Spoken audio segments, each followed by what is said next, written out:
इसी तरह जो सियाणे भोपे तांत्रिक इलाज करते हैं, ये क्या कई बार लड़कियों का और औरतों का शोषण कर लेते हैं। उनकी नजर या तो आपके पैसे पे या लड़की औरत पे ज्यादा रहेगी, कहीं न कहीं इसमें वो चालाकी बरतते हैं। इसके बहुत सारे उदाहरण हैं। अपने चौमों का एक उदाहरण है। एक आदमी बीमार पड़ा तो यूपी से तांत्रिक लेके आए। वो तांत्रिक बोला कि यार तुम्हारे तो घर में गड़बड़ है, तो क्या करें भाई? बोले इस घर को खाली करो। तो ऐसे फिर क्या किया, सियाने ने क्या बोला, अरे भाई मैं तुम्हारे इस घर में मतलब तुम्हारे लिए तांत्रिक क्रिया करूंगा, और तुम्हारी एक लड़की थी 15-16 साल की, भाई ये लड़की इस घर में आया करेगी, यही मेरा खाना बनाया करेगी, यही घर की साफ सफाई करेगी, और इसके अलावा घर की तरफ किसी को भी आना नहीं है। अब 5-7 महीने होने के बाद देखते हैं कि वो लड़की गर्भवती हो गई। फिर लड़की को घर वालों ने पूछा भाई ये क्या मामला है? तो फिर उस लड़की ने, देखो ईमानदार तो थी, उसने कहा भाई सियाना मेरे साथ घर में ऐसे ही काम करता है। और फिर एक लड़के के उसने बताया था वो भी मेरे साथ मतलब रिलेशन में है। तो उस सियाने भोपे के साथ में मुकदमा दर्ज हुआ, उसको जेल भेजा गया। ऐसे एक मेरठ की बात बताता हूं।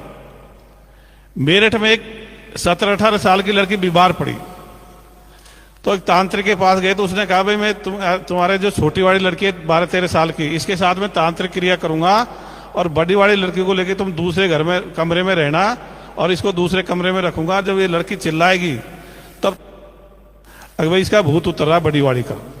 और फिर यही घटना करी, लड़की चिल्लाई, घर वाले खुश हुए। बाद में पता लगा कि उसने छोटी वाली लड़की के साथ में बलात्कार किया था, इसलिए लड़की चिल्लाई थी। फिर उसका मुकदमा दर्ज हुआ, उसको सियाने भोपे को जेल भेजा गया। तो अगर अपने घर में कोई बीमार पड़ता है तो सियाना भोपा बाबा या तांत्रिक के पास जाने की जरूरत नहीं, डॉक्टर के पास जाना चाहिए। ये जो भूत जिन जो शरीर में भरते हैं, इनके भरता फरता कुछ नहीं है, ये अकेले में प्रैक्टिस करते हैं। और जब बाजा वाजा बजता है तो इनको तान आने लग जाती है, इनका मन कर जाता है।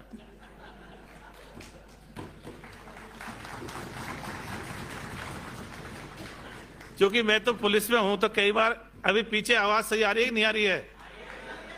शाबाश। तो मैं तो पुलिस में हूं, इसलिए कई बार ऐसे मौके पड़ गए।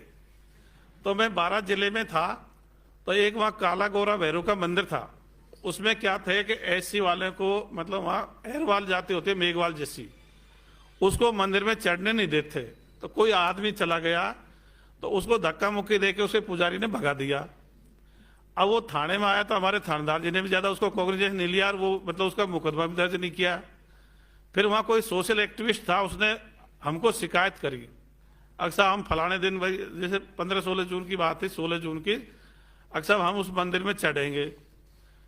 तो फिर मैं चला गया थानेदार जी को लेकर के वहीं। तो वहां क्या, गांव वालों की मीटिंग चल रही थी मंदिर पे, और 1500 आदमी सभी जाति के लोग वहां बैठे हुए थे। और वहां क्या, वो मंदिर के आगे मतलब बल्ली लगा रहे थे।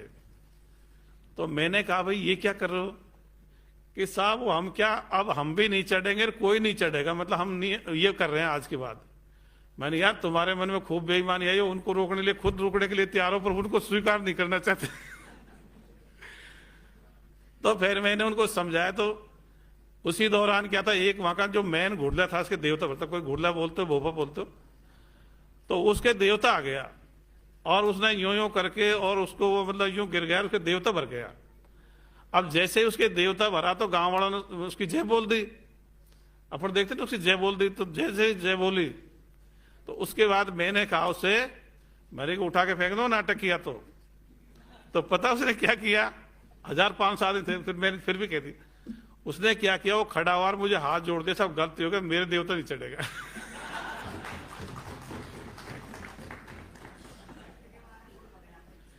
ऐसे ही मैं सीआईडी सीबी में था बीकानेर।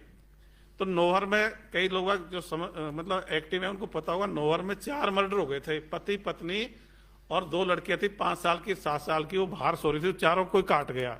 ये 2011-12 की बात है।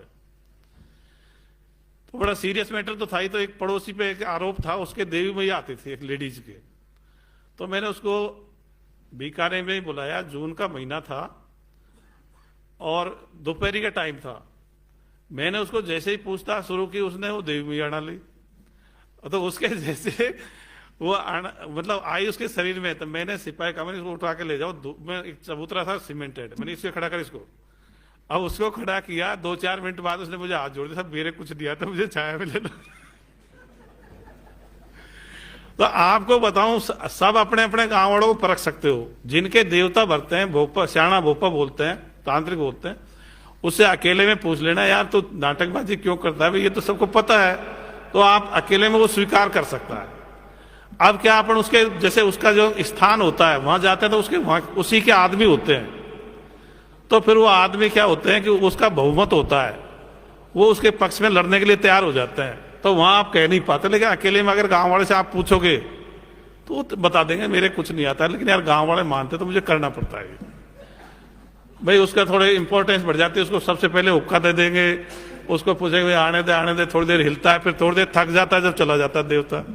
अपन कहते हैं कि भाई जो अपन खर्चा करते हैं, ये मतलब अंधविश्वास, खर्चे को अपन को खेल कूद में लगाने की जरूरत है, अपन को विकास कार्यों में लगाने की जरूरत है, इस पैसे को गरीब लोगों की मदद करने की जरूरत है। जैसे मैं आप लोगों से छोटे छोटे 2-3 उदाहरण पूछूंगा, उदाहरण से बात करूंगा। मान लीजिए हमें 1-2 लाख रुपए का चंदा इकट्ठा किया। अब चंदा इकट्ठा करने के बाद अपने पास 2-3 ऑप्शन है। कोई तो कहता है कोई मूर्ति ला दो, कोई छोटा धर्मस्थल बना दो, और कोई कहता है भाई गांव के स्कूल में कंप्यूटर लाने हैं। तो बताओ अपन को कौन सा काम करना चाहिए? शाबाश। अब मान लीजिए 10-20-50 गांव से चंदा किया 10-5 करोड़ रुपए का, और 10-5 करोड़ रुपए का चंदा इकट्ठा करने के बाद कोई तो कहता है भैया मंदिर बनाओ, मस्जिद बनाओ, चर्च बनाओ, गुरुद्वारा बना दो, या कोई बड़ा यज्ञ हवन करा दो, या कोई बड़ा तबलीग जमात बिठा दो। और कोई कहता है अगर भाई यहाँ पे लड़कियों का हॉस्टल बनाना है, पास के मतलब जो भी कस्बा पास में है। तो बताओ कौन सा काम करना चाहिए? तो ये काम अपन को करने की जरूरत